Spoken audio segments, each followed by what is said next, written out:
గ్రామసభ పేరుతో నాటకాలు ఆడుతూ ప్రజలను మభ్యపెడుతున్నారని తెలంగాణ బీఆర్ఎస్ యూత్ అధ్యక్షుడు ఎమ్మెల్సీ షంబీపూర్ రాజు ఆరోపించారు. గుమ్మడిదలలోని సీజీఆర్ కార్యాలయంలో నిర్వహించిన మీడియా సమావేశంలో ఆయన ప్రభుత్వ తీరుపై తీవ్ర విమర్శలు చేశారు.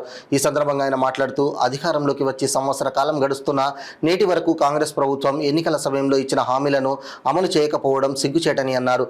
పూటకో నాటకో రోజుకో సర్వే పేరుతో ప్రజలను ఇబ్బందులకు గురిచేస్తున్నారని అన్నారు. పథకాల పేరిట గ్రామసభ కార్యక్రమాలను నిర్వహించి మరో నాటకానికి తెరలేపి ప్రజల్లో చిచ్చు పెడుతున్నారని ఆగ్రహం వ్యక్తం చేశారు. ఇప్పటికైనా రాష్ట్ర కాంగ్రెస్ ప్రభుత్వం ప్రజలను మభ్యపెట్టకుండా ఎన్నికల సమయంలో ఇచ్చిన హామీలను ఎలాంటి షరతులు లేకుండా అమలు చేయాలని వారు డిమాండ్ చేశారు. తెలంగాణలో ఎక్కడ చూసి మనం చూస్తూ ఉన్నాం. కాంగ్రెస్ ప్రభుత్వం వారు ప్రభుత్వానికి వచ్చే ముందు ఇచ్చినటువంటి హామీలు 6 గ్యారంటీలు ఎక్కడ కూడా అమలు చేయకపోగా గ్రామ సభల పేరుతో వార్డు సభల పేరుతో కాలయాపన చేస్తూ ప్రజలు ఇబ్బంది పెట్టే కార్యక్రమాలు ఈ ప్రభుత్వం వచ్చినప్పుడు చూస్తామని చేస్తాము. ఇప్పటికైనా కాంగ్రెస్ పార్టీ నాయకులారా, మీరు ఇచ్చినటువంటి హామీలను అమలు చేసే విధంగా పనిచేయండి తప్ప ప్రతిపక్షాలపైన కేసులు పెట్టడం, ప్రతిపక్ష నాయకులపైన నిర్బంధాలు చేయడం ఇది మంచి పద్ధతి కాదు. ప్రజాస్వామ్యయుతంగా ముందుకెళ్ళాలి తప్ప కేసులు, నిర్బంధాలు ఈరోజు మనం చూస్తూ ఉంటే గ్రామ సభల్లో కానీ వార్డు సభల్లో కానీ జనాలు వారు బాధను వ్యక్తం చేస్తూ ఉంటే వారిపైన కూడా పోలీసులను పెట్టి అధికార పార్టీ నాయకులు గుండాలాగా కలుస్తూ ఉన్నారు.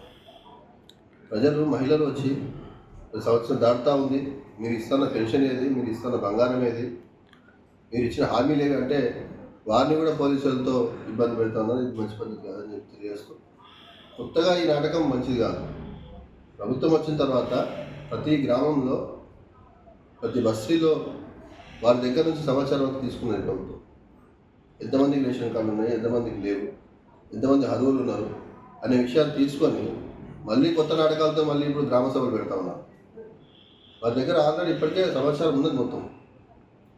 ఇదంతా కూడా కాలయాపన కోసమే చేస్తున్నట్టు వ్యవహారం తప్ప ప్రజలకు మేలు చేయాలనే ఆలోచన ప్రభుత్వానికి లేదు. చేసే ఆలోచన ఉంటే మేము అడుగుతా ఉన్నాం. ఇప్పటికీ కేసీఆర్ గారి ప్రభుత్వంలో ఉన్నటువంటి 2000 పెన్షన్ వాళ్ళకు మీరు ఇచ్చిన మాట 4000 పెన్షన్ చేయండి కదా, అర్హులు ఉన్నారు కదా అక్కడ, అది చేయరు. కొత్తగా ప్రజలు ఇబ్బంది పెట్టే కార్యక్రమాలు ఇంకా చేస్తూ ఉన్నారు. ఇది మంచి పద్ధతి కాదు. తప్పకుండా ప్రజా తిరుగుబాటు ఈ ప్రభుత్వం పైన వస్తూ ఉంది. రాబోయే రోజుల్లో ఇంకా ప్రజల నుంచి ఈ గ్రామాలకు కూడా పరిస్థితి ఎమ్మెల్యేలకు కానీ వీళ్ళకు ప్రజాప్రతినిధులు లేదు.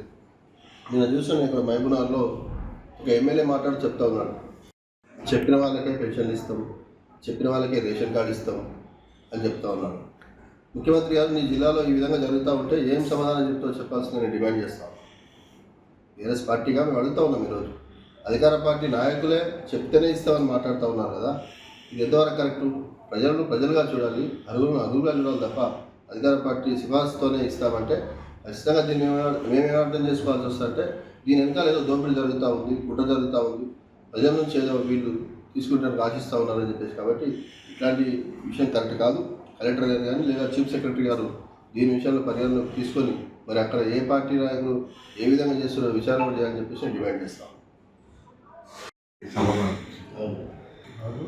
ఇంతకుముందు పెట్టినప్పుడు తీసుకుని